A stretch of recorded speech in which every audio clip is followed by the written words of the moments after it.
আবারও কাবিলপুরের দিকে নজর রাখতেই হচ্ছে, কারণ নেতাদের প্রতিশ্রুতি সত্ত্বেও দীর্ঘদিন ধরে বেহাল রাস্তা। বাধ্য হয়ে ভোট বয়কটের মাইকিং করলেন গ্রামবাসীরা। বারবার নির্বাচনের আগে উন্নয়নের প্রতিশ্রুতি মিললেও বছরের পর বছর কেটে গেলেও বাস্তবে কোনো রকম পরিবর্তন আসেনি।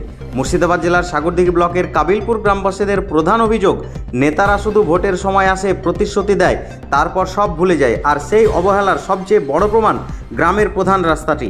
একেবারে খাল ও পুকুরে ভরা এই রাস্তা দিয়ে চলা তো দূরের কথা, বর্ষাকালে হাঁটাও দুঃসাধ্য হয়ে পড়ে। অবশেষে আর ধৈর্য রাখতে না পেরে ভোট বয়কটের মতো চূড়ান্ত সিদ্ধান্তের পথে হাঁটলেন সাধারণ মানুষ। গ্রামের চারপাশে শুরু হয়েছে ভোট বয়কটের মাইকিং। স্পষ্ট বার্তা, রাস্তাঘাট না হলে ভোটও না। একজন ক্ষুব্ধ গ্রামবাসী বলেন, আমরা আর বোকা নই, নেতা আসবে, মিথ্যে বলবে, চলে যাবে, এই নাটক আর নয়। এইবার না রাস্তা না ভোট। অন্য একজন যোগ করেন, স্কুলে বাচ্চারা যেতে পারে না, রোগী হাসপাতালে নিয়ে যাওয়া কষ্টকর, অথচ আমাদের গ্রামের উন্নয়নের নামে শুধু আশ্বাস। এই অসম্মান আর মেনে নেওয়া যাবে না। এই প্রতিবাদে যুব সমাজ থেকে শুরু করে প্রবীণরাও একাট্টা। তাদের দাবি, উন্নয়ন না হলে আর ভোট নয়। এই ঘটনায় প্রশাসনের পক্ষ থেকে এখনও পর্যন্ত কোনো পদক্ষেপ নেওয়া হয়নি। তবে জনমনে ক্ষোভের যে আগুন জ্বলছে, তা যদি অবহেলা করা হয় তাহলে তার পরিণতি ভোট বাক্সে বড় রকম প্রভাব ফেলতে পারে, এ কথা অনস্বীকার্য। কি বলছেন গ্রামবাসীরা, চলুন শুনি। আজকের এই যে আপনাদের মাইকে প্রচার অভিযান, মূলত কি কারণে? আমাদের কাবিলপুর অঞ্চলের দীর্ঘদিনের রাস্তার যে বেহাল অবস্থা, সেই বেহাল অবস্থা নেতা মন্ত্রীদের প্রতিশ্রুতি সত্ত্বেও রাস্তা হচ্ছে না। সেই রাস্তা আমজনতার উদ্দেশ্যে এই প্রচারটা করা হচ্ছে যে তারা সামনে নির্বাচন আসছে, সেই নির্বাচনে যেন ভোট বয়কটে একটা প্রতিশ্রুতি থাকে এবং ভোট বয়কটের মাধ্যমে নির্বাচন কমিশনের যেন জানতে পারে যে কি কারণে ভোট বয়কট করছে, এবং তারা জানতে পারে, নির্বাচন কমিশন জানতে পারে যে রাস্তা বেহাল অবস্থা, তার জন্য ভোট বয়কট করছে। এই যে কিছুদিন আগে সাংসদ খলিলুর রহমান তিনি প্রেস বিজ্ঞপ্তি করে বলেছেন যে পুজোর পরে রাস্তা হবে, বিষয়টাকে কি আপনারা মানে এর মধ্যে রাখছেন না, যে মানে বিশ্বাস করছেন নাকি, না কি ব্যাপার?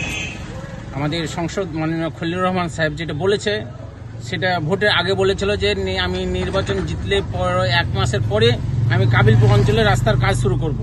কিন্তু দীর্ঘ প্রায় 1 বছর অতিক্রান্ত হয়ে গেছে, এবং নেতাদের একটা কথা আছে যে আমি এই সামনে নির্বাচন এলে করব, এবার কিছুদিন পরে করব। কিন্তু আমাদের খলিলুর রহমান সাহেব বিভিন্ন কাগজ দেখালো যে এই কাগজে ডিএমকে দিয়েছি, এসপিকে দিয়েছি, বা যে মিনিস্টারকে দিয়েছি, কিন্তু ফিডব্যাক কি দিল সেটা কিন্তু দেখালো না।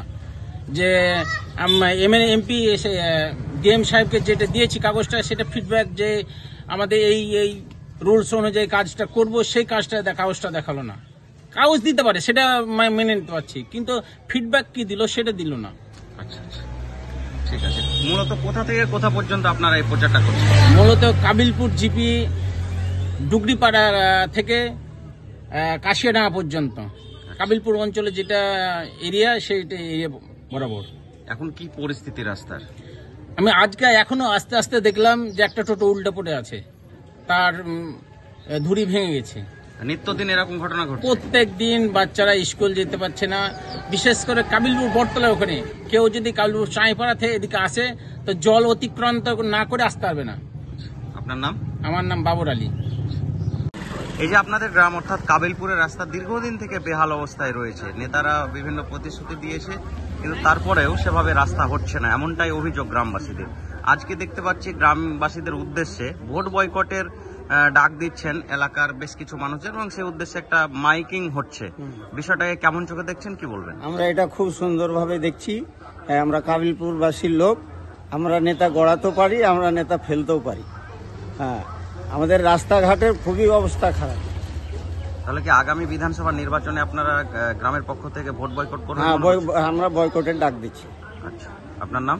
আব্দুর রাজ্জাক।